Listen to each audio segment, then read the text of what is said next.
परिवर्तनको। राष्ट्र, राष्ट्रियता, सभ्यता र संस्कारको सङ्गम बागमती टेलिभिजनको यो विशेष प्रस्तुतिमा तपाईलाई स्वागत छ। म नरेन्द्र खनाल। दर्शकवृन्द, सरकारले मङ्सिर 4 गते प्रतिनिधि सभा र प्रदेश सभाको निर्वाचन गर्ने भनेर मिति पनि तय गरिसकेको छ र देशभरिबाट स्वतन्त्र उम्मेदवारको उत्साहवर्धक उपस्थिति पनि देखिएको छ। मङ्सिर 4 गते हुने भनिएको प्रतिनिधि सभा र प्रदेश सभाको निर्वाचनमा ललितपुर क्षेत्र नम्बर 1 बाट स्वतन्त्र उम्मेदवारी दिँदै गरेका स्वतन्त्र उम्मेदवारका प्रत्याशी डाक्टर सचिन घिमिरेलाई आज हामीले स्टुडियोमा निम्ताएका छौँ। डाक्टर साहब, स्वागत छ कार्यक्रममा। नमस्कार। सन्चै राम्रै हुनुहुन्छ नि? एकदम ठिक। सरकारले मङ्सिर 4 गते प्रतिनिधि सभा र संसदको चुनाव गर्ने भनेको छ। देशभरिबाट स्वतन्त्रको उत्साहवर्धक उपस्थिति देखिएको छ। तपाईँ पनि ललितपुर क्षेत्र नम्बर 1 बाट स्वतन्त्रबाट उम्मेदवार दिँदै हुनुहुन्छ। तपाईँहरूको अहिले चाहिँ कोही त्यो गठबन्धन अथवा एक प्रकारको स्वतन्त्रहरू बिचको एकता कसरी हुँदैछ र चुनावी माहौल कस्तो हुँदैछ? धन्यवाद नरेनजी। बागमती टेलिभिजनलाई पनि धन्यवाद यहाँसम्म बोलाउनु भएकोमा। सबभन्दा पहिला अब जुन ऐतिहासिक परिस्थितिमा हामीले स्वतन्त्र उम्मेदवारी दिनु पर्यो त्यो चाहिँ उत्साहभन्दा पनि बढी पीडादायी छ, होइन?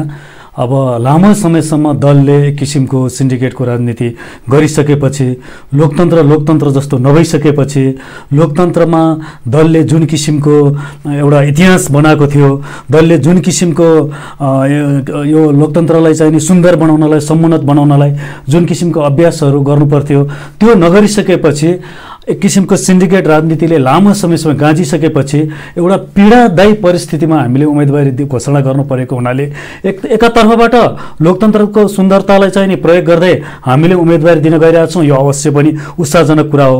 तर यो उत्साह सँगसँगै हामीले लामो समयदेखि भोगेका स्थानीय, क्षेत्रीय, राष्ट्रिय उत्पीडनहरू, होइन, विभिन्न किसिमका उत्पीडनहरू र दलभित्र आन्तरिक लोकतन्त्रको अभ्यास नभइसकेपछि, दल पारदर्शी नभइसकेपछि, दल सिन्डिकेटको अर्को एउटा प्रतिबिम्ब भइसकेपछि हामीले एउटा चाहिने प्रतिरोध स्वरूप यो उम्मेदवारी दिन परेको हुनाले आफैमा एउटा उत्साह र एउटा पीडाको एउटा गठजोड जस्तो भइरहेको अवस्था छ अहिलेको अवस्था। तपाईँ हजुरले चाहिँ ललितपुर क्षेत्र नम्बर 1 बाट चुनाव लड्दै गर्दा, होइन, लामो समयदेखि त्यहाँ चाहिँ केही सीमित स्रोत अथवा भनौँ न तह तबकाका व्यक्तिहरू लामो समयदेखि चुनाव लड्दै गर्दा तपाईँहरू जुन तरिकाले स्वतन्त्रबाट आउँदै हुनुहुन्छ, व्यक्तिहरूको तपाईँहरूलाई हेर्ने दृष्टिकोण, तपाईँहरूलाई गर्ने समर्थन, साथ समर्थन चाहिँ कस्तो छ? होइन, अब यस्तो छ जस्तै हामीलाई साथ समर्थन कसरी प्राप्त हुने अथवा चाहिँ नि हामीप्रति चाहिँ नि आम जनमानसको भावना कसरी जोड्ने भन्ने कुरा चाहिँ आम जनमानसलाई आजसम्म चाहिँ नि यथास्थितिमा भइरहेका दलहरूले चाहिँ कस्तो चाहिँ नि व्यवहार देखाउनु भयो, उहाँहरूको जनजीविकाको सवालमा चाहिँ कतिसम्म सम्बोधन भयो र साँच्चै नै आम जनमानसले खोजेको जस्तो जनप्रिय नेतृत्व भएको भएन भन्ने सवाल चाहिँ एकदमै महत्त्वपूर्ण हो। जस्तै आम जनमानसमध्ये म पनि एउटा जनमानस हुँ। मैले उम्मेदवारी घोषणा गर्नुभन्दा अघि म पनि एउटा भोटर हुँ। तर म एउटा भोटर भएको नाताले सम्बन्धित क्षेत्रमा बसेर मैले के सोचिरहेको थिएँ अथवा मैले के खोजिरहेको थिएँ भने एउटा एक किसिमको जनप्रिय नेतृत्व, एक किसिमको आशा भरोसाको केन्द्र र यस्तो किसिमको जनप्रिय नेतृत्व, यस्तो किसिमको आशा भरोसा केन्द्र जो अन्तर्पार्टी लोकतन्त्रबाट, अन्तर्पार्टी चाहिने एक किसिमको लोकतान्त्रिक अभ्यासबाट जन्मियोस्, जो चाहिने जमिनदेखि जो एउटा चाहिने एक किसिमको चाहिँ बटम अप अप्रोच भन्छ जुन इङ्ग्लिसमा, एक किसिमको चाहिँ तलबाट चाहिँ नेतृत्व गर्दै आएको होस् र स्थानीय संस्कृति, स्थानीय भाषा, स्थानीय पीडा र स्थानीय चाहिने वातावरण सबै बुझ्दै स्थानीय जनभावना बुझेर चाहिँ प्रतिनिधित्व गर्न सक्ने होस् भन्दाखेरि मैले व्यक्तिगत रूपमा कुनै पार्टीमा पनि त्यस्तो किसिमको चाहिँ अवस्था देखिन। त्यस्तो किसिमको व्यक्तिहरूले चाहिँ राजनीतिमा हाम्रो प्रतिनिधित्व गर्न सक्नुहुन्छ भनेर उहाँहरू आइरहेको देखिन। त्यसले गर्दाखेरि लामो समयसम्म, दशकौँसम्म एउटा अथाह पीडाले गाजिसकेपछि हाम्रो उम्मेदवारी आफैमा एउटा पीडाको प्रस्फुटन हो, होइन? अब त्यसले त्यो भइसकेपछि अब जस्तै म जस्तै पीडा भोग्ने थुप्रै जनमानसहरू हुनुहुन्छ र मैले अपेक्षा गरिरहेको छु, मैले सोचे भन्दा पनि एकदमै धेरै हुनुहुन्छ, होइन? आम जनमानसले पनि मैले जस्तै पीडा भोग्नु भएको छ। त्यसकारण यो पीडा चाहिँ एकै ठाउँमा आएर मिसिएपछि एक किसिमको सिनर्जी हुन्छ। त्यो सिनर्जीले चाहिँ पक्कै पनि आजको दिनमा दलहरूलाई सच्चिन, होइन, अझ पनि लोकतन्त्रलाई गतिशील बनाउन दलको ठुलो भूमिका हुन्छ र दलहरूले चाहिँ एक किसिमको व्यथिति अन्त्य गरेर, होइन, यसलाई चाहिँ एक किसिमको रूपान्तरणमा लान, अहिलेको राजनीतिक परिवेशलाई रूपान्तरणमा लगेर दलहरू सच्चिएर यो देशको लोकतन्त्रको आदर्शलाई दलहरू सच्चिएर फेरि पनि लोकतन्त्रलाई मजबुत बनाउने काम भयो भने हामी व्यक्तिगत रूपमा एकदमै खुसी हुन्छौँ। त्यसकारण आजको दिनमा यो स्वतन्त्र उम्मेदवारी आफैमा एउटा चाहिँ आन्दोलन हो, आफैमा एउटा अभियान हो। यो आन्दोलनले पक्कै पनि सामाजिक, सांस्कृतिक र राजनीतिक रूपान्तरणलाई ठुलो टेवा दिन्छ भन्ने मैले बुझेको छु। पछिल्लो समय चाहिँ कोही चाहिँ फेरि लौरो चिन्हबाट, होइन, कोही घन्टी चिन्हबाट स्वतन्त्र दलै खोलेर लाग्न थाले होइन। अब एक प्रकारले चाहिँ राष्ट्रिय स्वतन्त्र दल भनेर पनि लाग्नु भएको छ, राष्ट्रिय स्वतन्त्र पार्टी भनेर। तपाईँहरू चाहिँ छुट्टै तरिकाले स्वतन्त्र विभिन्न ब्याकग्राउन्डबाट आएका, अलिकति पढे लेखेका, फेरि तपाईँ आफू पनि एक प्रकारको पिएचडी डक्टरेट होइन, चिकित्सा शास्त्रबाट आएको, अर्कोतिर चाहिँ चलचित्रको निर्देशक पनि होइन। अलिकति जे होस् पुराना पिँढीका भन्दा अलिकति पढे लेखेका, केही बुझेका, देशको बारेमा बुझेका, संसार अन्तर्राष्ट्रिय स्तरसम्म बुझेका, पढे लेखेका डक्टरेट लेभलको मान्छेहरू राजनीतिमा आउनु भएको छ, यो सुखद पक्ष हो। तर अहिले सरसर्ती बजारमा हेर्दै गर्दा चाहिँ कोही चाहिँ राष्ट्रिय स्वतन्त्र पार्टी भनेर हिँड्नु भएको छ घन्टी चिन्हबाट, कोही चाहिँ फेरि लौरो चिन्ह भनेर हिँड्नु भएको छ होइन। यो चाहिँ के हो? होइन, यस्तो हुन्छ। अब लोकतन्त्रको एउटा सुन्दरता के हो भने अब देशको संविधानले नै दल खोल्न पाइन्छ, स्वतन्त्र उम्मेदवारले पनि चुनाव लड्न पाइन्छ भनेर संविधानले नै स्पष्ट गरेको छ होइन। त्यसकारण कोही पनि व्यक्तिलाई हामीले यो उठ, यो नउठ, यो दल खोल, यो नखोला भन्न मिल्दैन। भनिसकेपछि सबैजनाले आफ्नो ढङ्गले आफ्नो देशको संविधानले दिएको स्वतन्त्रता, संविधानले दिएको सुविधा, संविधानले दिएको हक अधिकार नै प्रयोग गरेर उम्मेदवारी दिने हो। त्यसले गर्दाखेरि उम्मेदवारी दिन, दल खोल्न सबैलाई एउटा चाहिने सुविधा भएको हुनाले हामीले पनि उहाँहरूले जुन लोकतान्त्रिक अभ्यास, लोकतान्त्रिक अधिकारको चाहिँ उपयोग गर्नुभयो, सबैलाई हामीले सम्मान गर्छौँ होइन। तर अब केही चाहिँ लोकतन्त्रमा सम्मान गर्ने आफ्नो ठाउँ छ, तर लोकतन्त्र भने त वाद विवाद, प्रतिवाद, आलोचना, यो समालोचना सबै चाहिँ एक अर्थमा स्वीकार पनि गर्दै जानुपर्ने र गर्दै जानुपर्ने संस्कार पनि त हो नि। एकले अर्काको आलोचना गरे भन्दैमा त्यो सक्यौनलाई नै आलोचना गरेको होइन, त्यसलाई चाहिँ सच्याउन आलोचना गरे पनि हुनसक्छ नि होइन। तर केही साथीहरूले जुन किसिमले अहिले पछिल्लो समयमा स्वतन्त्र दल भनेर हिँड्नुभएको छ, जस्तै उहाँहरूले पनि लोकतन्त्रको सुविधा प्रयोग गर्नुभयो, मेरो सम्मान छ। तर अलिकति दल भनिसकेपछि चाहिँ हामीले अलिकति त्यसको सैद्धान्तिक आधारशिलाहरू, त्यसका चाहिने सङ्गठनात्मक चाहिने संरचनाहरू, निर्वाचन प्रणालीमा अझ बढी स्पष्टता, यद्यपि चाहिँ स्वतन्त्र उम्मेदवार स्पष्ट हुनु पर्दैन भने होइन, स्वतन्त्र उम्मेदवार पनि स्पष्ट हुनुपर्छ। तर दल भनिसकेपछि त्यो राइटिस्ट दल हो कि, त्यो लेफ्टिस्ट दल हो कि, त्यो सेन्ट्रिस्ट दल हो कि, अन्य किसिमका चाहिँ फन्डामेन्टलिस्ट दल हो कि, अलिकति आफ्नो सैद्धान्तिक आदर्शलाई चाहिँ स्पष्ट गर्नै पर्छ होइन। तर अब सर्टन अब चिन्हहरूको बारेमा उहाँहरूले कुरा गरिरहनु भएको छ। अब चिन्ह त हेर्नुहोस्, चिन्हले उम्मेदवारलाई चिनाउने होइन, उम्मेदवारले चिन्हलाई चिनाउने हो होइन।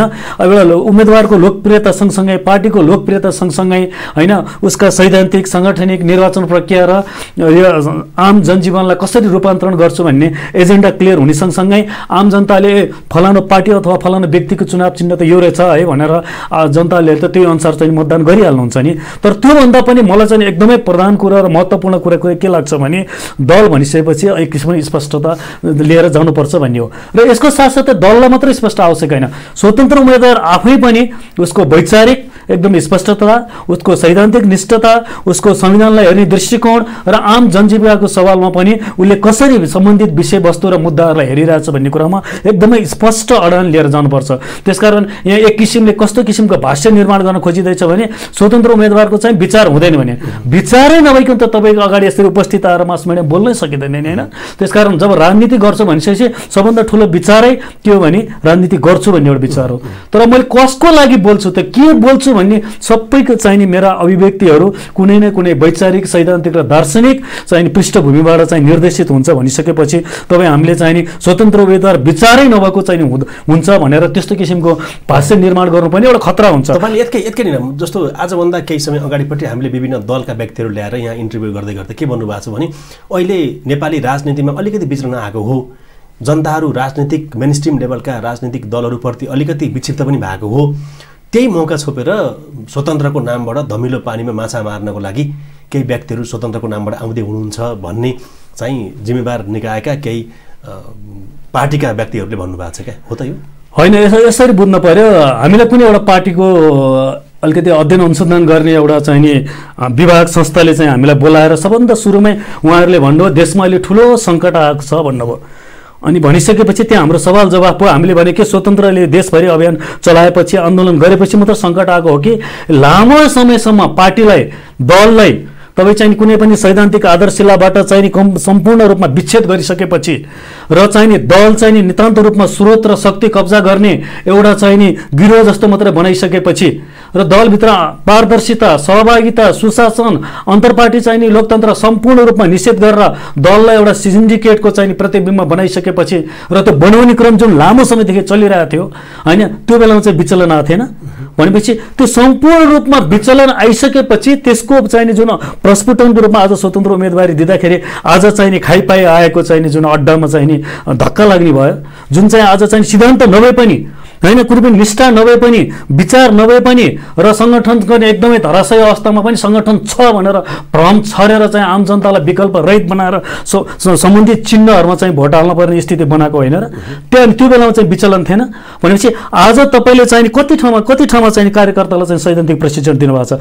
आज हामीलाई कुनै पनि दलको कार्यकर्तासँग चाहिँ कुरा पनि राजनीतिक बहस गर्दाखेरि हामीलाई कुनै पनि के भन्छ चाहिँ एउटा किसिमको सम्मान बढोस् न होइन, तर आज दलले कार्यकर्तालाई चाहिँ सम्बन्धित प्रशिक्षण नदिने होइन, कार्यकर्ता भइसकेपछि म सम्बन्धित दलमा चाहिँ टेको लगाउँछु, मलाई जस्तोसुकै परिस्थितिमा पनि जस्तोसुकै पृष्ठभूमिको चाहिने काम गरे पनि मलाई मेरो दलले टेको लाउँछ भनिसकेपछि मैले अध्ययन गर्नुपर्ने। आजको दिनमा चाहिँ तपाईँको सम्बन्धित दलको चाहिँ नेता हुनको निम्ति न श्रमशील, न विनयशील, न प्रगतिशील, न चाहिने कर्मशील, न अध्ययनशील केही हुन नपर्ने भनिसकेपछि म फलाना दलमा छु र मेरो दलको म सम्बन्धित मान्छेलाई खुसी बनाएपछि मैले टिकट पाउँछु र आम जनता र तिमीहरू यसमा टिकट यो चाहिँ सम्बन्धित चाहिँ चिन्हमा चाहिँ भोट हाल भनेर जुन किसिमले एउटा चाहिँ सबकन्सियस माइन्डसेट भन्छ त्यो नै इन्जेक्ट गरिदिएको छ भनेपछि आज चाहिँ के भन्छ चुनाव भने फलाना दलको फलाना चिन्हमा भोट हालियो त्योभन्दा अरू केही पनि होइन भनेर आज जुन किसिमको चाहिँ एउटा अर्धचेतन मस्तिष्क नै क्याप्चर गर्ने किसिमको राजनीतिक दलहरूले गरिरहेको छ, यो चाहिँ विचलन होइन।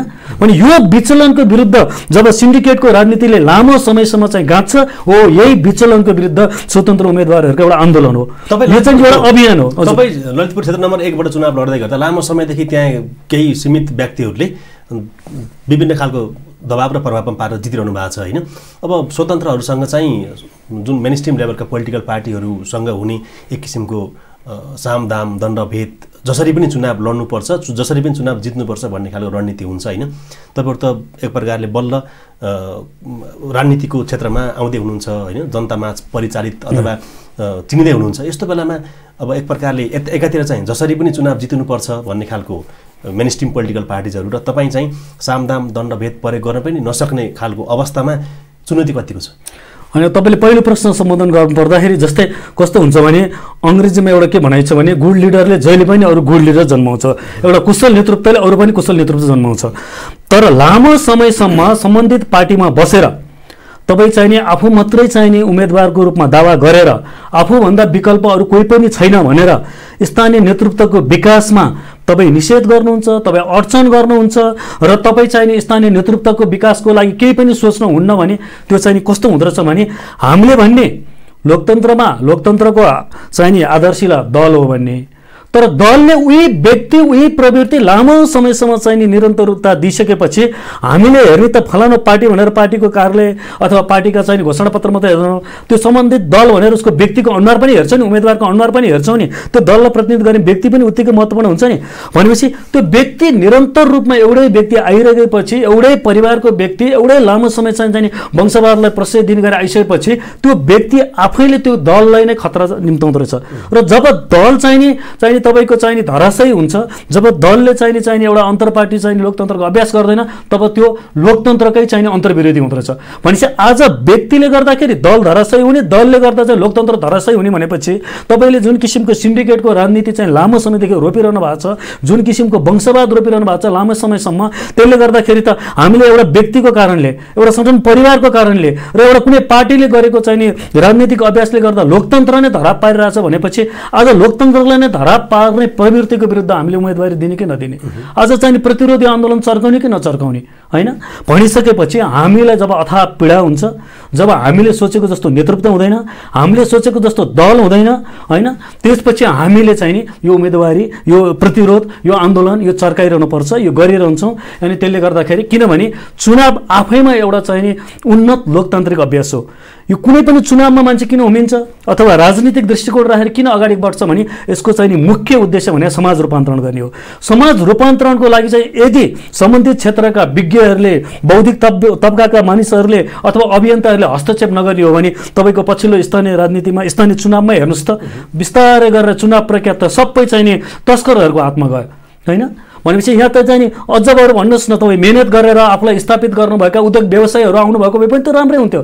तर उद्योग व्यवसायहरूको आवरणमा तस्करहरूको हातमा चाहिँ चुनाव गइसकेपछि आज अब यो देश कसरी कुन मोडमा जान्छ, आगामी चाहिँ रूपमा चाहिँ अब भविष्यमा यो देशले चाहिँ कस्तो नेतृत्व पाउँछ भनिसकेपछि एउटा सचेत मानिसको यो जुन किसिमको प्रवृत्ति चाहिँ नि ले गर्दाखेरि चाहिँ आज लोकतन्त्र नै धरापमा पर्ने, आज दल जस्तो नहुने होइन।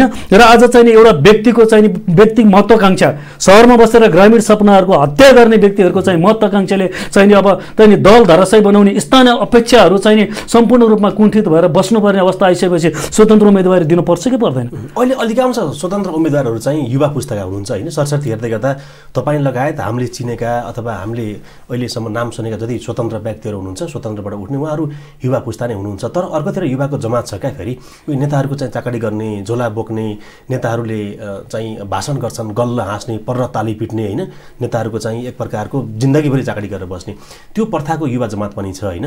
तपाईँहरू युवाको जमातबाट स्वतन्त्रबाट नेतृत्व गर्दै गर्दा त्यो नेताको सधैँभरि झोला बोकेर चाकडी गर्दै हिँड्ने जमात पनि छ फेरि होइन। ती सबैलाई एउटा मेनस्ट्रिम लेभलमा ल्याउनको लागि युवालाई प्रोत्साहन गर्नको लागि जुन कार्य गर्नुपर्छ त्यो पनि चुनौतीपूर्ण छ नि होइन। अनि यसमा अब दुई थरी हुन्छ, जस्तै अब कसैले झोला बोकेर भन्दैमा पनि उहाँहरूलाई चाहिँ त्यसरी चाहिँ अपमान पनि गरिहाल्नु हुँदैन। तर अब सचेत भएर, जस्तै झोला एउटा यहाँनिर बिम्ब हो होइन, झोला बोक्नु भने सचेत भएर कुनै पार्टीको विचार बोक्ने होइन, कुनै पार्टीको मान्यता बोक्ने, लोकतन्त्रमा कोही पनि व्यक्तिलाई कुनै पार्टीको विचार बोकेर मान्यता बोकेर एउटा समुन्नत राजनीतिक अभ्यास गर्न सबैलाई स्वतन्त्र छ। त्यो बेलामा उनले शाब्दिक रूपमा झोला पनि बोक्न सक्ला अथवा उसले त्यो पार्टीको विचार बोक्न सक्ला। हामीले त्यसलाई त्यत्तिकै चाहिने त्यो प्रवृत्तिलाई त्यो चाहिँ किसिमको अभ्यासलाई हामीले अलोकतान्त्रिक भनिहाल्नु हुँदैन, उहाँहरूको पनि सम्मान गर्नुपर्छ। तर समस्या चाहिँ कहाँनिर हो भने एकदमै अहिले चाहिने टोटल कुल जनसङ्ख्यामा युवाहरूको जमात एकदम बढी छ। त्यसले गर्दाखेरि सबैजना बाहिर जान सक्ने अवस्था छैन। यहाँ अध्ययन अनुसन्धान चलिरहेको हुन्छ युवा पुस्ताको पनि। त्यो बेलामा बेरोजगारीको फाइदा उठाएर दलले चाहिँ नि अघि तपाईँले भन्नुभयो जस्तै सामदाम दण्ड भेद लगाएर र चाहिँ नि उसका उमेर सुलभ बाध्यताहरूको बेरोजगारीको फाइदा उठाएर जबरजस्ती आफ्नो मनलाई चाहिँ नि एकदमै कुण्ठित पार्नुपर्ने गरेर झोला बोकाइएको छ भने चाहिँ त्यो एक किसिमको अपराधै हुन्छ। र बोक्नुपर्ने बाध्यता सिर्जना गरेको छ भने पनि त्यो एउटा ठुलो पीडा हुन्छ, उहाँहरू पीडितै हुनुहुन्छ होइन। तर त्यसले गर्दाखेरि अब हामीले हेर्ने चाहिँ के हो भने सबभन्दा पहिला आम जनताले यहाँनिर ध्यान दिनुपर्ने कुरा के हो भने भोलि कसलाई भोट हाल्ने कसलाई भोट नहाल्ने भनेर एउटा चाहिँ मूल्याङ्कन गरिरहँदाखेरि, विश्लेषण गरिरहँदाखेरि आम जनमानसले चाहिँ यहाँनिर अलिकति याद गर्नुपर्ने कुरा के हो भने उही प्रक्रियाले, उही तरिकाले, उही तौर तरिकाले चाहिँ निर्वाचनमा प्रचार गरेको छ, उही शैली लिएर आएको छ, उही तपाईँले भन्नुभएको जस्तो सामदाम दण्ड भेद नै गरेको छ र चाहिँ चुनाव जित्नको भनेर यावत किसिमका देखिने र नदेखिने हदगण्ड प्रयोग गरेको छ भने साँच्चै नै त्यही दलको त्यही उम्मेदवारलाई जिताउनु पर्छ त। यदि साँच्चै भोलिको दिनमा पदमा पुगिसकेपछि फरक किसिमले चाहिने नेतृत्व दिन चाहने, फरक किसिमले जनतासँग जोडिन चाहने, फरक किसिमले यो समाजको सामाजिक सांस्कृतिक र अर्थ राजनीतिक रूपान्तरणमा चाहिँ प्रस्तुत हुन चाहने नेतृत्वले त आजको दिनमा चुनाव प्रक्रिया पनि फरक ढङ्गले गर्नु पर्यो नि होइन। आजको दिनमा चुनाव प्रक्रिया नै, चुनावको चाहिँ प्रचार प्रक्रिया नै कम खर्चिलो बनाएपछि पो भोलिको दिनमा एउटा भ्रष्ट नेता बन्नको निम्ति चाहिँ त्यो बाटो जाँदैन। तर आज चाहिँ तपाईँले जब चुनावी प्रक्रिया एकदमै भ्रष्ट बनाउनुहुन्छ, असाध्यै खर्चिलो बनाउनुहुन्छ, अनि त्यसपछि भोलिको दिनमा त त्यो आजको दिनमा गरेको खर्च त्यो लगानी हुन्छ, अनि भोलिको दिनमा उठाउने भन्दा तपाईँको अरू केही पनि ध्येय हुँदैन। त्यसले गर्दाखेरि आजकै दिनमा तपाईँ समाजमा चाहिने आवाजको ध्वनिको प्रदूषण निकालेर हल्ला गरेर तपाईँ चाहिँ पम्पलेट आतङ्क गरेर अथवा चाहिँ तपाईँ फ्लेक्स आतङ्क गरेर अनेक किसिमले देखिने र नदेखिने गरेर पैसा खर्च गरेर आम जनमानसलाई प्रभावित बनाउन खोजिरहनु भएको छ भने सचेत तबकाले, समाजमा रूपान्तरण चाहने तबकाले, बुद्धिजीवी तबकाले, समाजका चाहिने अगुवाहरूले र समाजमा जहिले पनि विकल्प खोजिरहेका आम जनमानसले त मूल्याङ्कन गर्न सक्नुपर्छ नि।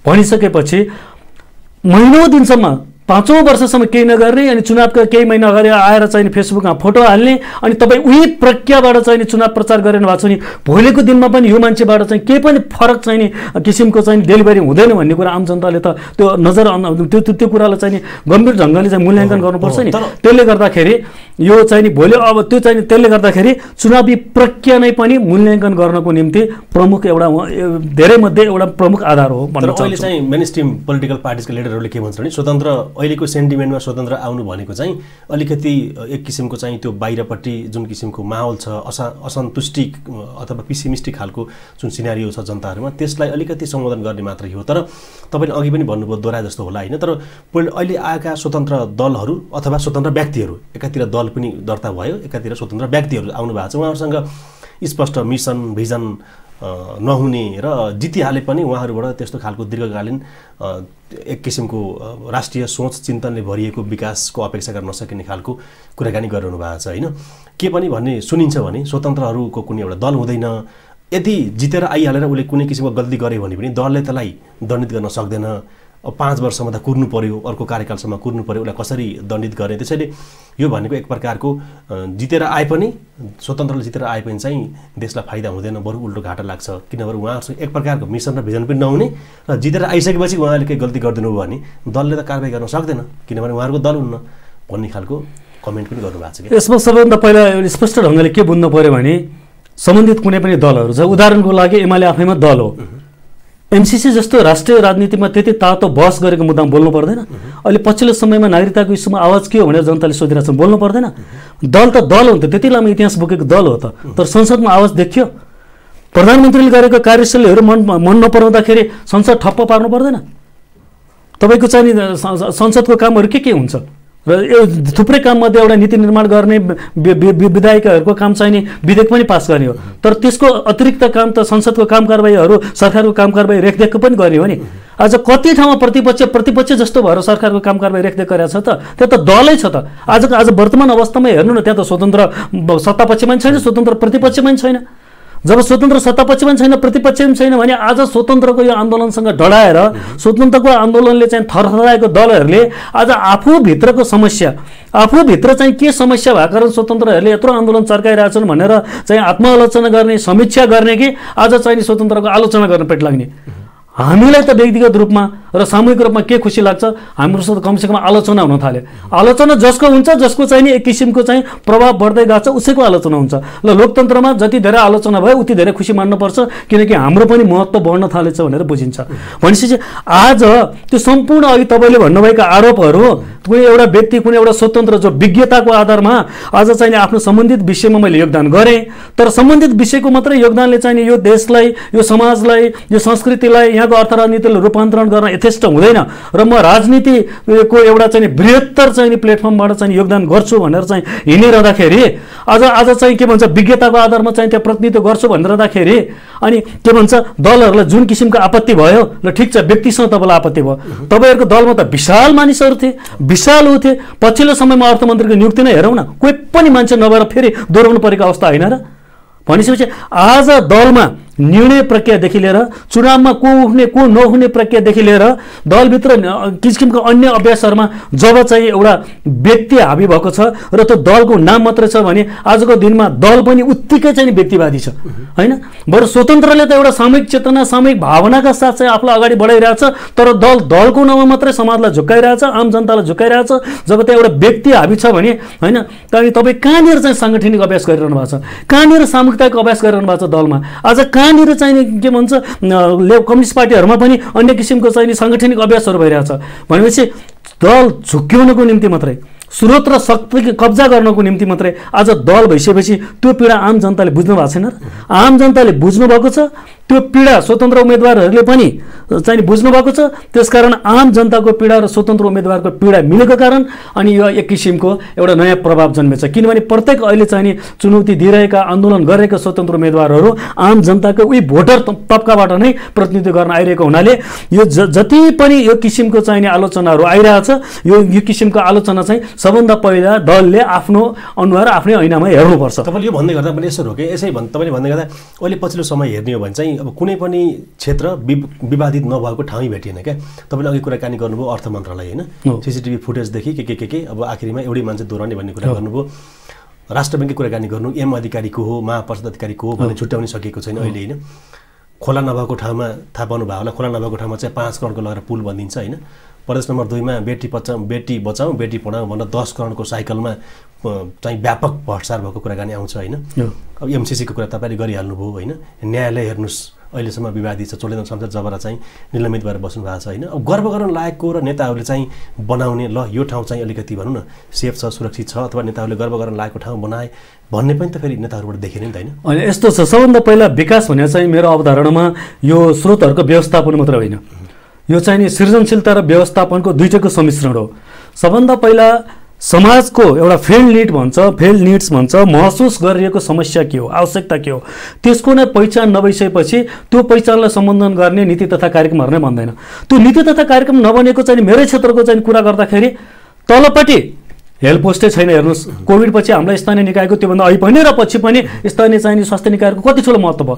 तर माथि डाँडामा गएर चाहिँ भ्यू टावर बन्छ। हेर्नुहोस् डाँडामाथि भ्यू टावर बनाउनुपर्छ, रुखमाथि लगेर बिरुवा रोप्नुपर्छ, तल त्यही चाहिँ हेल्थ पोस्ट छैन, हेल्थ पोस्टको शौचालय छैन, 3-3टा स्कुल पसल हेल्थ पोस्टले एउटै शौचालय चलाइरहनु परेको छ भनेपछि तपाईँको चाहिँ नि हेल्थ पोस्ट छैन, स्कुल छैन, पुल छैन, बाटोघाटो छैन, हाम्रो बन्छ के त भ्यू टावर बनाउने कारण किन? हेर्नुहोस् त आम जनताहरू माथि हेर्नुहोस् त विकास दिएको नि त भनेर सबैले टाउको उठाएर हेरेपछि त सधैँ देखिने भयो होइन। भनेपछि आजको यो भ्यू टावर राजनीतिले भुइँको समस्या, ग्रासरुटको समस्या, आम जनताको समस्या त बुझ्न सकेन। हेर्नुहोस् त्यसले गर्दाखेरि किनभने यो चाहिँ नि स्रोतहरूको व्यवस्थापन मात्रै हो र चाहिँ नि विकास पनि बुझ्यो। र व्यवस्थापनको सवालमा पनि साँच्चै नै स्रोतको व्यवस्थापन चाहिँ सहभागिता, सुशासन, पारदर्शिता, विधिको शासन, त्यहाँ चाहिँ नि सूचित हुने, संलग्नता हुने जति पनि यो विधिको शासनको अवधारणाहरू छ होइन, सुशासनको अवधारणा छ, त्यो चाहिँ त्यसलाई चाहिँ पछ्याएर गरेको भए पनि एक तहमा चाहिँ नि प्रशंसनीय हुन्थ्यो। तर आज चाहिँ नि कति पैसा कहाँबाट आइरहेछ, बजेट कहाँबाट आइरहेछ, कसले पाइरहेछ र चाहिँ कति खर्च भइरहेछ भन्ने कुरा चाहिँ सम्बन्धित सांसदहरूले चाहिँ के सामाजिक लेखा परीक्षण गर्न सक्नुहुन्छ त? ल मैले यही टेलिभिजन कार्यक्रमबाट मेरो ललितपुर क्षेत्र नम्बर 1 मा भएका जति पनि भौतिक पूर्वाधारहरूको ल सामाजिक लेखा परीक्षणको हिसाब किताब 1 महिनाबाट 1 महिनाभित्र निकाल्नुहोस् त। अनि हामी भन्छौँ अनि हामी तपाईँहरूलाई सम्मान गर्छौँ। कसैको आँट छ सामाजिक लेखा परीक्षण यति भयो, यति खर्च भयो, यो अनुसार यति चाहिँ भवन बनिएको छ, यति छ भनेर, अनि आम जनताले पनि त मूल्याङ्कन गर्ने ठाउँ पाउँछन् नि। भनिसकेपछि यो कस्तो हो भने पार्टीले टेको लगाइदिने, पार्टीले टेको लगाइदिएपछि जे गरे पनि हुन्छ भन्ने, स्थानीय नेतृत्वको विकासमा कहिले पनि जोड नदिने र सम्बन्धित व्यक्तिको सम्बन्धित पार्टीसँग चाहिँ एक किसिमको साँठगाँठपछि सधैँ एक किसिमको टिकट पाइरहने र आम जनताको भावना चाहिँ सधैँ कुल्चिरहने, यो सिन्डिकेटको राजनीतिको चाहिँ पीडाले गर्दा स्वतन्त्रको यो आन्दोलन उठेको हो। अहिले पनि त हेर्नु न फेरि अब स्वतन्त्रलाई हराउनकै लागि होला अथवा होइन आफू चाहिँ एक प्रकारको वैधानिक तरिकाले सत्ता कब्जा गर्नकै लागि भनौँ न होइन। अब विभिन्न खालका मिल्दै नमिल्ने हेट्रोजेनियस आइडियाजहरू भएका विभिन्न खालका पोलिटिकल फरक विचारधारा भएका पार्टीहरू, चाहे तपाईँ कङ्ग्रेस, एमाले भनौँ, माओवादी भनौँ अथवा जनमोर्चा भनौँ, विभिन्न पार्टीहरू चाहिँ अब चुनावमा तालमेल गरेर गठबन्धन गरेर जाने भन्ने एकातिरको गठबन्धन छ। अर्कोतिर चाहिँ युवा जमातमा फेरि हामीले जिन्दगीभरि एउटा पार्टीको झन्डा समाएर हिँड्यौँ, हाम्रो पार्टीको चुनाव चिन्ह यो हो भनेर त्यो पर्टिकुलर चुनाव चिन्हमा भोट हाल्यौँ। अब गठबन्धनले चाहिँ अब जिन्दगीमा भोटै नहालेको होइन, कुनै पर्टिकुलर पार्टीमा चाहिँ भोटै नहालेको चुनाव चिन्हमा भोट हाल्नुपर्ने भयो भनेर गठबन्धनभित्रैका युवा जमातहरू चाहिँ असन्तुष्टि पोख्दै हिँड्नु भएको छ होइन। युवा जमातलाई पनि त बाध्यता छ नि फेरि होइन, त्यो गठबन्धनको टेको समाएर हिँड्दै गर्दा मैले अघि भनेको एक प्रकारको चाहिँ नेताहरूको चाकटै गर्नुपर्ने होइन, त्योबाट पनि युवा जमात त पिल्सिएको छ फेरि छन् त। यसमा यस्तो छ, यो अघि मैले कुरा गर्दाखेरि दलहरूले आम जनभावना चाहिँ नि बुझ्नु भएन, त्यसले गर्दाखेरि दल चाहिँ नि जनजीविकासँग जनभावनासँग प्रत्येक दिन चाहिँ नि कसरी चाहिँ नि आफ्नो जीवन राम्रो बनाउने भन्ने आम जनताको सवालसँग जोडिनु भएन भनेर जोड्दैनन् भनेर मैले अघि आलोचना गरेँ। यो सँगसँगै दलहरूले आफ्नै पार्टीमा लामो समयदेखि समय दिएका, स्रोत दिएका र आफ्नो पार्टीसँग भावना जोडिएका कार्यकर्ताहरूको भावना पनि बुझ्नु भएन।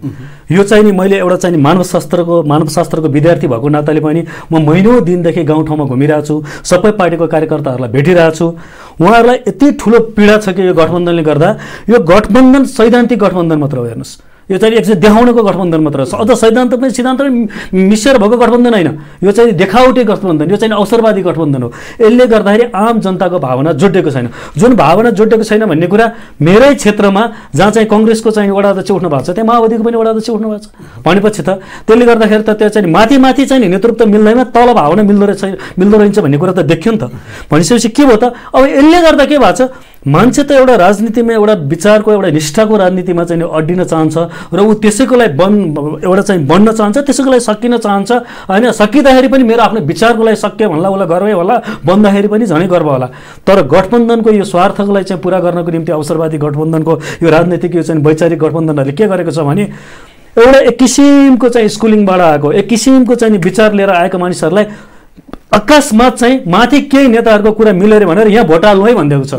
मान्छेको उहाँहरूले मलाई कार्यकर्ताहरूले नै भनिसक्नुभयो, अनि अन्य चाहिँ आम जनमानसले भनिसक्नुभयो, हामीले त जिन्दगीभर यो पार्टीको चाहिँ यो चुनाव चिन्हमा भोट हाले, हाम्रो त हातै जाँदैन, बरु यसपालि चाहिँ स्वतन्त्रलाई भोट हालिन्छ, आनन्दले निधाइन्छ भनिसक्नुभयो। भने तर यो चाहिँ एउटा चाहिँ गाउँको यो ठाउँको यो चाहिँ स्थानीयको रूपमा भएको यो पीडा, यो आम भावना आम चाहिँ यहाँ चाहिँ सिनियर नेतृत्वहरूले चाहिँ नबुझ्दिनै हुँदो रहेछ क्या। त्यो नबुझिसकेपछि के हुन्छ, त्यो गठबन्धन चाहिँ जुन किसिमले भनेर एक किसिमले चाहिँ पेलेर आज चाहिँ गठबन्धनको नाममा प्रतिपक्षतिर पनि सत्तापक्षतिर पनि जुन किसिमको चाहिँ एउटा चाहिने एक किसिमको चाहिँ एउटा एलायन्स भनौँ न बनाउन खोजिएको छ, त्यसले गर्दाखेरि चाहिँ यो सैद्धान्तिक निष्ठालाई तिलाञ्जली दिएर यो चाहिँ नितान्त स्रोत र शक्तिलाई कब्जा गर्नको निम्ति एउटा चाहिँ ग्याङ्गिजम मात्र गरिएको हो कि। तपाईँले यो भन्दै गर्दा सर, जस्तो अब युवा पुस्ताभित्र अलिकति खारिएका नेता अथवा युवा पुस्ताभित्रै अलिकति लोकप्रिय नेताहरू जो हुनुहुन्छ, जस्तो उदाहरणको लागि काङ्ग्रेसबाट गगन थापा होइन, अथवा अब यतापट्टि अब एमालेबाट चाहिँ झलनाथ खनाल हुनुहुन्छ, उहाँहरूले के भन्नुभएको छ भने यो आजभोलि नै चुनाव हुनुभन्दा अगाडिपट्टि नै गठबन्धनभित्रै हुनुहुन्छ, तर उहाँले गठबन्धनमा हुँदै गर्दा पनि के भन्नुहुन्छ भने गठबन्धन चुनावसम्म मात्र, यो चुनाव जितेर गठबन्धन चुनाव जितेर सरकारमा जाँदा चाहिँ यो गठबन्धन टिक्न सक्दैन, यो मिल्न सक्ने अवस्था पनि होइन, यो भयावह हुन्छ भनेर गगन थापा जस्तो व्यक्तित्व, झलनाथ खनाल जस्तो व्यक्तित्वले अहिले नै सार्वजनिक ठाउँमा भन्दै हुनुभएको छ। भनिसकेपछि त गठबन्धनभित्रै पनि एक प्रकारको असन्तुष्टि छ र केही सीमित स्रोत र साधन भएका मुठीभरका व्यक्तिहरूले वैधानिक तरिकाले सत्ता कब्जा गर्नको लागि भएको खेल मात्रै हो भन्ने बुझ्दा हुन्छ होइन। यो चाहिँ यस्तो छ, अब अहिलेको अवस्थामा आजको दिनमा आएर तपाईँको सैद्धान्तिक र व्यवहारिक रूपमा नै उस्तै चरित्र उस्तै प्रवृत्ति चाहिँ सम्पूर्ण दलहरूले बोकेर जब गठबन्धन गरिसकेपछि म त भन्छु होइन, किन यो चाहिँ नि यो सीमित दलहरू एकातिर अरू दलहरू भयभरको सम्पूर्ण प्रमुख दलहरूको एउटा गठबन्धन गरेर यसपालिको चुनाव नै स्वतन्त्र भर्सेस दल भनौँ होइन। अरू बहस पनि ग्रासरुटमा त्यही छ, दललाई भोट हालेको स्वतन्त्र, यो स्वतन्त्रको जुन किसिमको एउटा वैचारिक एउटा चाहिँ सैद्धान्तिक दार्शनिक एउटा हस्तक्षेप र प्रतिरोधपछि आम जनतालाई आज दल बिचको छनौट छान्ने भन्दा पनि दललाई छानेको स्वतन्त्रलाई छान्ने भन्ने जस्तो चाहिँ बहस गइरहेको छ। त्यसकारण हामी उहाँहरूलाई पनि सम्भवतः राम्रो हुन्छ अन्ततगत चाहिँ उहाँहरूले जुन किसिमको सिन्डिकेट राजनीति पहिलादेखि नै चलाइरहनु भएको छ त्यो टिकाउन सहिलो हुन्छ। त्यही भएर मेरो सुझाव चाहिँ नि यसपालि चुनावै स्वतन्त्र भर्सेस दल गरौँ, स्वतन्त्रले प्रतिपक्षको जस्तो भूमिका खेल्छ होइन।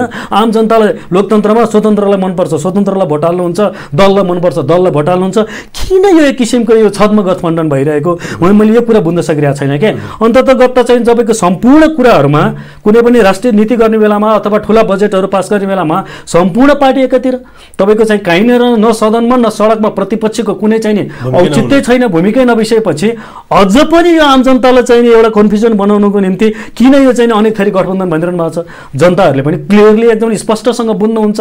त्यसकारण अब आउने चुनावलाई स्वतन्त्र चाहिँ भर्सेस दलकै चुनाव बनाऊ, दलहरू सबै एकै ठाउँमा पङ्क्तिमा उभिनुहोस्, हामी स्वतन्त्र एकतिरबाट लड्छौँ अनि आम जनताको खुसी हुन्छ, उहाँहरूले जसले रोज्नुहुन्छ होइन। तर यो किसिमको चाहिँ के भन्छ गठबन्धन गरेर आम जनतालाई झुक्क्याएर ल हेर्नुहोस्, अब कम्युनिस्ट पार्टी भनेको छ, अब चाहिँ अर्को एउटा चाहिँ के भन्छ प्रतिकूल रूपमा विपरीत चाहिँ सिद्धान्त राख्ने पार्टीसँग चाहिँ कसरी कुरा मिल्छ भन्नु त होइन। यो चाहिँ सैद्धान्तिक रूपमा कसरी देखिहाल्नु अब तपाईँले पछिल्लो समय तर स्वार्थको लागि चाहिँ कुरा मिल्दो रहेछ क्या। व्यक्ति विशेषको नाम जोड्न खोजेको होइन, तर देखिहाल्नुभयो जस्तो 7 वर्ष अगाडि चाहिँ नेकपा माओवादीबाट छुट्टिएर यो भत्केको घरमा म बस्दिनँ, नेकपा माओवादी चाहिँ पुरानो भत्केको पार्टी जस्तो हो, अब यो पुरानो घरमा फर्किँदैन भनेर गएको बाबुराम भट्टराई 7 वर्षपछि फेरि उही हँसिया हतौडा लिएर चुनाव लड्ने भनेर प्रचण्डसँग सहकार्य गर्नुभएको छ। भनिसकेपछि त होइन आफ्नो र आफ्ना वरिपरिका व्यक्तिको उत्थानको लागि त फेरि मिलिँदो रहेछ नि त फेरि होइन। यस्तो भयो क्या, जस्तै राजनीतिको परिभाषा अघि नै पनि मैले भने, आजको दिनमा राजनीतिको परिभाषा भनेको जस्तै म तपाईँलाई भन्न चाहन्छु, एउटा कुनै पनि मानिस होइन उसको श्रीमान अथवा श्रीमतीलाई अथवा उसको पार्टनरलाई राम्रो व्यवहार गरेपछि ऊ राम्रो पार्टनर हुन्छ, आफ्नो परिवारलाई राम्रो व्यवहार गरेपछि ऊ राम्रो अभिभावक हुन्छ, टोल गाउँमा उसले राम्रो काम गर्छ भने ऊ टोलको अगुवा हुन्छ र आफ्नो सम्बन्धित विषयलाई राम्रो काम गरेर उसले आवाज उठाएर अधिकारको लागि लड्छ भने अभियन्ता हुन्छ। र त्योभन्दा पनि माथि उठेर एउटा समाजलाई नै रूपान्तरण गर्छु, एउटा देशलाई नै रूपान्तरण गर्छु भनेर हिँड्ने मान्छे राजनीतिज्ञ हुन्छ होइन। भने आज त्यति ठुलो महान उद्देश्य, महान प्लेटफर्म, महान लक्ष्य हो नि त राजनीतिज्ञ भन्ने भने। तर आज राजनीतिज्ञ देखिन देखिने बित्तिकै मान्छेले किन रिसाउने? म एक ठाउँमा चुनाव प्रचार गर्न गएको थिएँ, भन्नुभयो म यति कामले आएको तपाईँकोमा भने, अनि स्वतन्त्र उम्मेदवार भन्नुभयो ल ल बस्नुहोस्, दलको भने म भित्र पनि छिरेर दिन्थेँ भने। अधिकार त दलको उम्मेदवारलाई पनि चुनाव प्रचार गर्ने अधिकार त छ नि, होइन? उहाँले मन परे भोट दिने हो, मन नपरे भोट नदिने हो। तर चाहिँ आज चाहिँ नि दलको नामसँग जोडिने बित्तिकै उम्मेदवारहरू हेर्नु त सबैजना त दलमा लाग्ने बित्तिकै चाहिँ नि नराम्रो उम्मेदवार त छैन भनेपछि त्यस्तो अवस्थामा पुर्याइदियो भनेपछि आज पार्टी नसच्चिनुको, पार्टीले हामीभित्रको समस्या के छ नबुझ्नुको, नयाँ युवा पुस्ता कसरी आइरहेछन्, नयाँ पुस्ताको विचार के छ नबुझ्नुको, यो सम्पूर्ण पीडा चाहिँ नि गाँजिएर अनि यो विस्फोट भएको होइन। अनि आज यो विस्फोट भयो भन्दा विचलन हो नि, यो ऐतिहासिक रूपमा, यो त तात्कालीन कुरा हो, ऐतिहासिक रूपमा नै कुन किसिमको चाहिँ नि पीडा, कुन किसिमको क्यान्सर दलभित्र बल्झिरहेको थियो त्यसको चाहिँ मूल्याङ्कन गर्नु पर्दैन दलहरूले। त्यसले गर्दाखेरि आज पछिल्लो समय अझ पनि उहाँहरूले एउटा चाहिँ मैले मानवशास्त्रीय चाहिँ तथ्याङ्क यहाँनिर प्रस्तुत गर्न चाहन्छु। यो पछिल्लो समयमा गठबन्धनले गर्दा आम जनतामा त निराशा आएको छ, तर कार्यकर्ता पङ्क्तिमा पनि कति ठुलो निराशा आएको छ। एउटा चाहिँ स्वाभिमान छ, चुनावमा सधैँ जित्नु पर्दैन नि, फरक विचार पनि छ, विकल्प पनि छ, र हामी पनि छौँ भनेर एउटा उपस्थिति पनि एउटा सबभन्दा महत्त्वपूर्ण हुन्छ नि। तर त्यो पनि गर्न नदिकन, त्यो पनि नदिकन जित्नै पर्छ भनेर विभिन्न किसिमका चाहिँ नि आफ्नो चाहिँ नि अस्तित्वको लागि चाहिँ नि विभिन्न किसिमका चाहिँ स्वार्थमूलक गठबन्धन गर्दाखेरि यो गठबन्धनले समाजमा कति धेरै चाहिँ नि पीडा छरिएको छ भन्ने कुरा अझ पनि महसुस छैन क्या उहाँहरूलाई। किनभने हामी जमिनको मान्छे, हामी भुइँको मान्छे, हामी धुलो र हिलो खाँदै हिँडिरहेको हुन्छौँ। तर अब एक किसिमको चाहिँ नि तपाईँ पार्टीको नेतृत्व भएपछि त न धुलो चाहिँ खानुपर्छ, न हिलोमा लटपटिनु पर्छ, न जुत्ता फुकालेर चाहिँ खोला तर्नुपर्छ, न चाहिँ तपाईँको चाहिँ नि गाडी लड्छ, न चाहिँ तपाईँ हिँड्दाखेरि पानीले भिज्छ भन्ने चाहिँ डर हुन्छ। भनेपछि तपाईँको आम जनताले आज के पीडा भइरहेछ भन्ने कुरा दलीय नेतृत्वलाई चाहिँ जानकारी भएको भए यो किसिमको गठबन्धनै हुँदैन थियो। के भनेपछि दलभित्र एक किसिमको चुनाव लड्नुभन्दा अघि आम जनताको भावना, सामाजिक मनोविज्ञानको चाहिँ नि एक किसिमको अवलोकन गर्ने, सामाजिक मनोविज्ञानको चाहिँ मूल्याङ्कन गर्ने, त्यसको चाहिँ के सोचिरहनु भएको छ भनेर चाहिँ त्यसलाई एक किसिमको विश्लेषण गर्ने पद्धति नै हुँदो रहेछ। कसैले रिपोर्टिङ गरिदियो, ए फलानु यस्तो उठाएको छ, यसले यति भोट ल्याउँछ, यही हो सही होला, त्यो ठिक छ अथवा बेठिक छ। कसैको भनेपछि यो चाहिँ के भन्छ चट्ट राणा शासनको जस्तो पद्धति के, कसैको रिपोर्टिङको भरमा चुनावमा जाने तयारी हुँदो रहेछ भनेपछि मलाई ताजुब त्यही लागिरहेछ।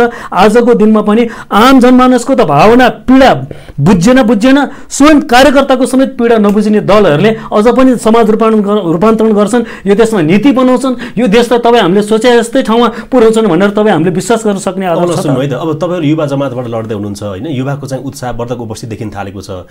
लगभग प्रत्येक जिल्लाबाट जति क्षेत्रहरू छन् त्यो क्षेत्रबाट स्वतन्त्रहरू उठ्छन् भन्ने खालको एक प्रकारको माहौल क्रिएट भएको छ अहिले। तर समाजमा, देशमा अथवा विभिन्न क्षेत्रहरूमा चाहिँ युवा मात्र त छैन होइन, त्यहाँ ज्येष्ठ नागरिक पनि छ, वृद्धहरू पनि छन्, जसले लामो समयदेखि पर्टिकुलर एउटा पार्टीमा आस्था र विचार राखेर बसेका छन्। काङ्ग्रेस यो हो, एमाले यो हो, माओवादी यो हो, प्रजातन्त्र यो भनेर बसिरहेछन् होइन। ती व्यक्तिहरूलाई युवा जमात जो आउनु भएको छ स्वतन्त्रबाट आएको व्यक्तिहरूले युवालाई त बुझाउन सकिएला होइन, प्रोत्साहन पनि गर्न सकिएला, मोटिभेट गर्न सकिएला। तर जो अलिकति ज्येष्ठ नागरिक छ, अलिकति वृद्ध छ, अथवा लामो समयदेखि कुनै एउटा पोलिटिकल पार्टीको चुनाव चिन्हलाई आस्था मानेर बसेको छ, ती व्यक्तिहरूलाई चाहिँ तपाईँहरूले कसरी मोटिभेट गर्नुहुन्छ अथवा प्रेरित गर्नुहुन्छ सन्दर्भमा?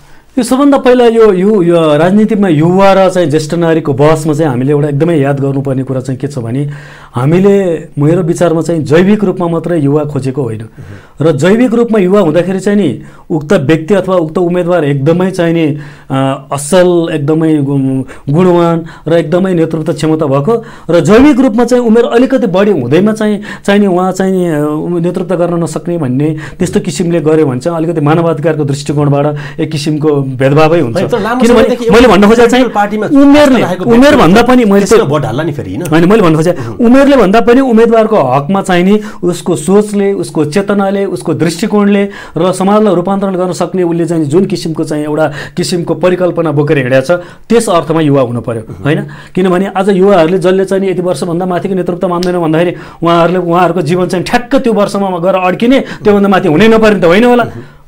जीवनको चाहिँ गति सँगसँगै सबैका उमेर त बढ्दै जान्छन्। त्यसले गर्दाखेरि उमेरलाई नै केन्द्रमा राखेर यति वर्ष मुनिको मान्छे हुन्छ, यति वर्षको माथि हुँदैन भनेर भन्नु चाहिँ मलाई अलिकति अतिशयोक्ति लाग्छ, एक नम्बर कुरा।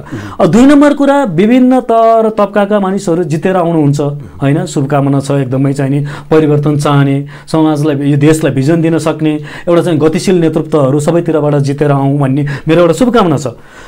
अब जितेर आइसकेपछि जनभावनाको प्रतिनिधित्व गरेर आइसकेपछि एउटा समाजलाई रूपान्तरण गरेर आइसकेपछि त्यो प्रत्येक व्यक्तिले चाहिँ कस्तो परिस्थितिमा चाहिँ नि एक कदम पछाडि हट्ने, दुई कदम पछाडि अगाडि बढ्ने, कस्तो किसिममा चाहिँ कार्यनीतिक रूपमा उसले आफूलाई चाहिँ लक्ष्यका रूपमा प्रस्तुत गर्ने र चाहिँ वैचारिक रूपमा चाहिँ दृढता प्रस्तुत गर्ने भन्ने सम्पूर्ण राजनीतिक संस्कार, राजनीतिक अभ्यास, राजनीतिक चालचलनहरू त्यो त चाहिँ एक किसिमको चाहिँ अभ्यास त गर्नु पर्यो नि, होइन?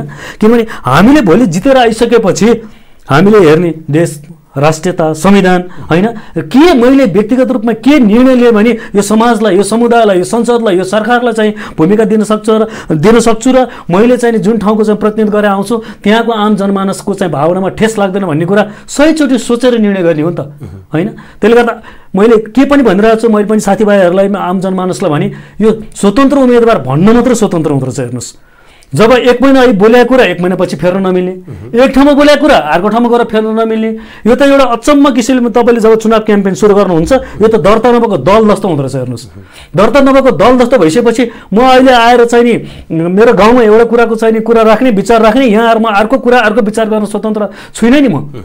मैले आम चिया पसलमा, मेरो गाउँमा म जहाँ जहाँ पुग्छु त्यो ठाउँमा जे बोलिरहेको छु मैले अहिले चाहिँ नि त्यहाँ यही बोल्नुपर्ने अवस्था छ। मैले त्यही कुराहरू अहिले भनिरहेको छु भनेपछि मैले आएर मिडियामा गएर चाहिँ नि बिल्कुल फरक कुरा अनि गाउँमा गएर बिल्कुल फरक कुरा गरेर म स्वतन्त्र छैन।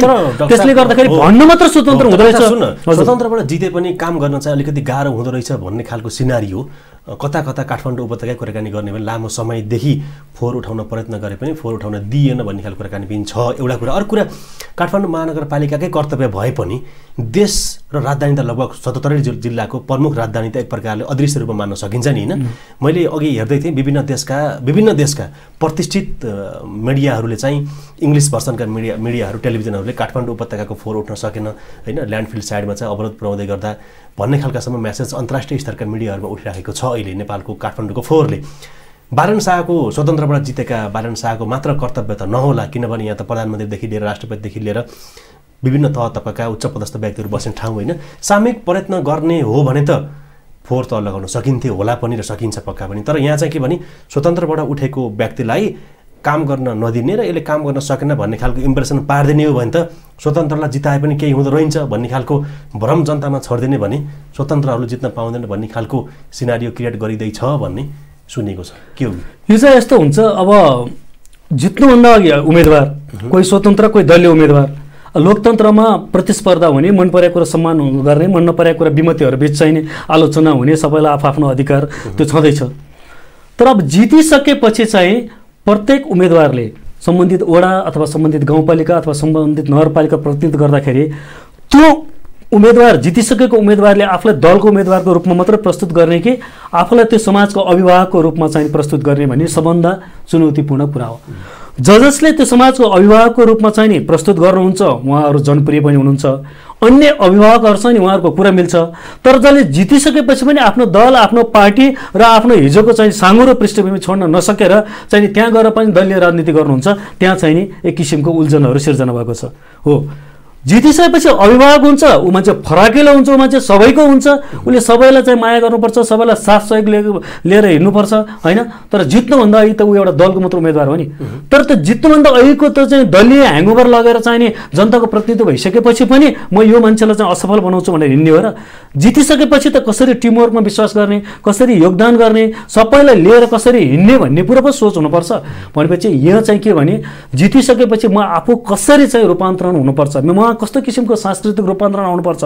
हिजोको दिनमा म एउटा पार्टीको प्रतिनिधित्व गरेर आएँ, तर जितिसकेपछि म सबैको अभिभावक भएँ है भन्ने कुरा चाहिँ नि एक किसिमको चेतनामा चाहिँ नि अभिवृद्धि नभएको, चेतनामा रूपान्तरण नआएको कारणले अहिले सम्पूर्ण किसिमको समस्या भइरहेको छ। एउटा अर्को एउटा कुरा चाहिँ अहिले तपाईँको लामो समयको हामीभित्रकै समस्या, दलभित्रकै समस्या, सिन्डिकेटको समस्याले गर्दा आज चाहिँ स्वतन्त्र उम्मेदवारहरूले यति धेरै चाहिँ प्रतिरोध आन्दोलन चर्काए भनेर स्वतन्त्रको अस्तित्वलाई एकदम गम्भीर ढङ्गले स्वीकार गर्ने भन्दा पनि आज स्वतन्त्र उम्मेदवारलाई चाहिँ नि असफल बनाएर चाहिँ छिर्के दाउ लगाउन खोज्दाखेरि यो कदम दलको लागि झनै प्रतित्पादक भएको छ। म एउटा कुनै ठाउँबाट उम्मेदवारी दिन लागिरहेको छैन, एउटा उम्मेदवारको हैसियत मात्र नभइकन एउटा मानवशास्त्री भएको नाताले पनि यो देशका दलहरूलाई के सुझाव दिनुपर्छ भने जति धेरै स्वतन्त्रलाई सक्नुपर्छ भनेर तपाईँहरू अनेक किसिमका तिगडम गर्नुहुन्छ, अनेक किसिमका जालझेल गर्नुहुन्छ। यो तिगडम, यो जालझेल यो देशमा कयौं व्यवस्था बदलेका जनताहरूले राम्रोसँग बुझेका छन्।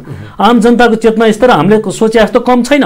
यति उन्नत चेतना स्तर छ कि दलले जति धेरै चाहिँ नि यो चाहिँ नि त्रिगुणम गरेछ उति धेरै दललाई अब आउने चुनाव चाहिँ एकदमै चाहिँ प्रत्युत्पादक हुने अवस्था छ। त्यसकारण बरु चाहिँ नि दलको लागि चाहिँ एउटा स्वस्थ र समुन्नत एउटा चाहिँ नि सही निर्देशन के हुन्छ भने लोकतान्त्रिक अभ्यास गरौँ, आफ्ना कामहरू राम्रो गरौँ, दललाई अझ गतिशील बनाउँ। 2-4 महिना बाँकी छ, दल भने दल हो भनेर सैद्धान्तिक दार्शनिक अब आजको दिनमा दलका साथीहरू दलको विकल्प दल हो मात्र भन्नुहुन्छ सानो स्वरले। ए बाबा, यो दलको विकल्प दल हो भनेर तपाईँहरू दार्शनिक चिन्तन चलाउनुहोस्, सैद्धान्तिक चिन्तन चलाउनुहोस्, अनेक किसिमका चिन्तनहरू चलाउनुहोस्, आम जनतालाई बुझाउनुहोस्, तपाईँहरू कार्यकर्तालाई प्रशिक्षण गर्नुहोस्। ल ल के भन्छ हामी दलले चाहिँ यति कारणले चाहिँ यो लोकतन्त्रमा चाहिँ हामीले यसैलाई अगाडि बढाउन लाने हो भनेर चाहिँ प्रमाणित गर्नुहोस् त। अब अझ केही महिना त बाँकी छ नि, तर वर्षौँदेखिको यो व्यथिति, वर्षौँदेखिको यो पीडा केही महिनामा चाहिँ एउटा चाहिँ नि सोसियल मिडियामा मलम लगाएर यो चाहिँ पीडा निको हुनेवाला छ र भनिसकेपछि यो हुँदैन। यो चाहिँ दलले सचिनुको विकल्प छैन र स्वतन्त्र उम्मेदवारलाई जति धेरै आक्रमण गर्नुहुन्छ उति दल आफैलाई घाटा लाग्छ भन्ने कुरा बुझ्नुपर्छ। 2007 सालदेखि 2062 आउँदै गर्दा कति दलहरूले जितेर आए, सरकार पनि चल्यो, तर कुनै पनि समयमा 5 वर्षसम्म लगातार कुनै दलले सरकार चलाएको अवस्था छैन। ल मङ्सिर 4 गतेको चुनावमा विभिन्न ठाउँबाट स्वतन्त्रहरूले जितेर आउनु होला, सरकार पनि बन्ला होइन।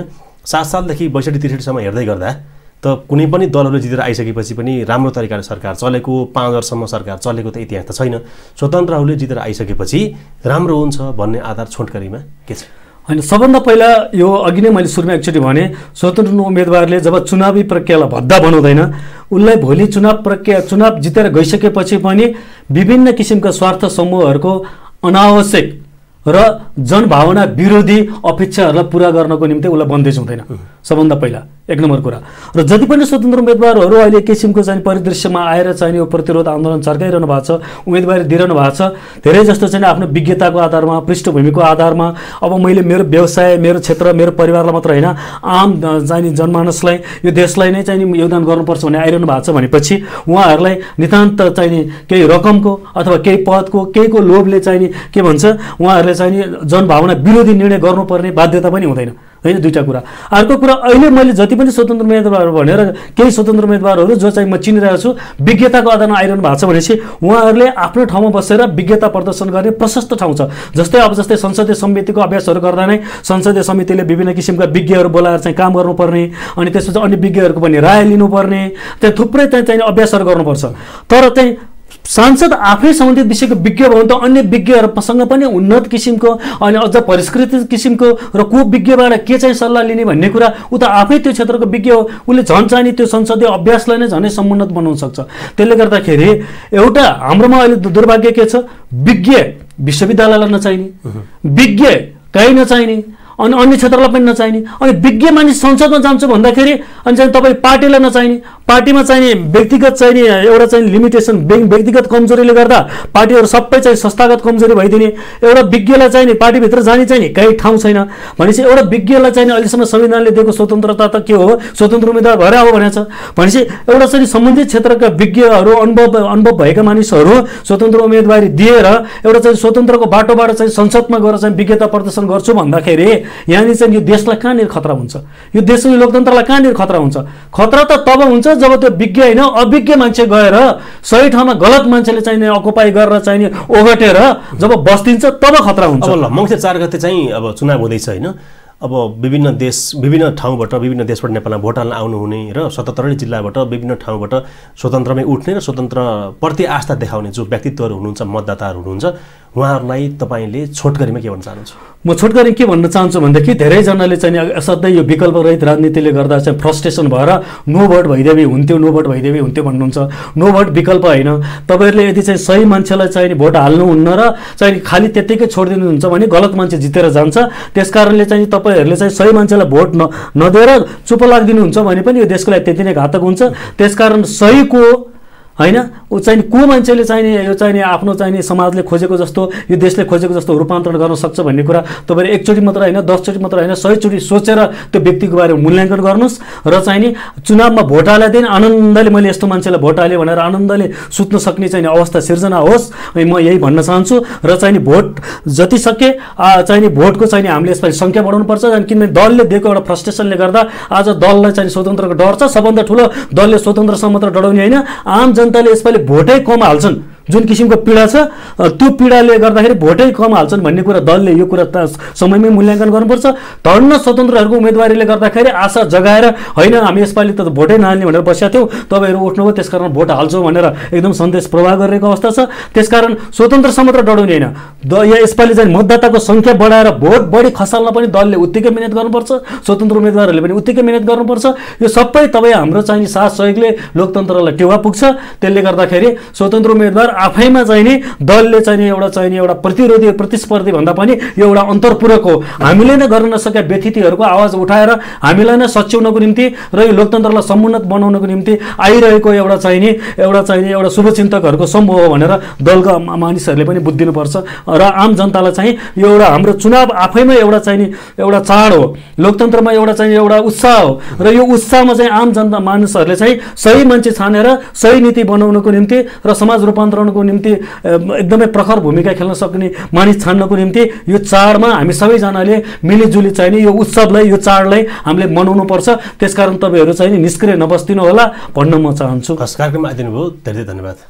धन्यवाद नगेन्द्रजी र बागमती टेलिभिजनलाई पनि थ्याङ्क यू। दर्शकवृन्द, सरकारले मङ्सिर 4 गते प्रतिनिधि सभा र प्रदेश सभाको निर्वाचन गर्ने भनेको छ र देशभरिबाट स्वतन्त्र उम्मेदवारको उत्साहवर्धक उपस्थिति देखिने स्पष्ट भइसकेको छ। मङ्सिर 4 गते हुने भनिएको प्रतिनिधि सभा र प्रदेश सभाको निर्वाचनमा ललितपुर क्षेत्र नम्बर 1 बाट स्वतन्त्र उम्मेदवारी दिँदै गरेका स्वतन्त्र उम्मेदवारका प्रत्याशी डाक्टर सचिन घिमिरेसँग आज हामीले कुराकानी गऱ्यौँ। आगामी अङ्कमा नयाँ व्यक्तित्वका साथ उपस्थित हुनेछौँ।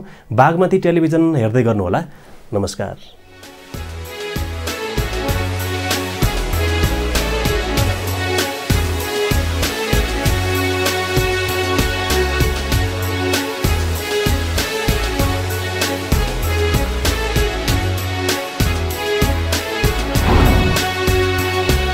बहस परिवर्तन को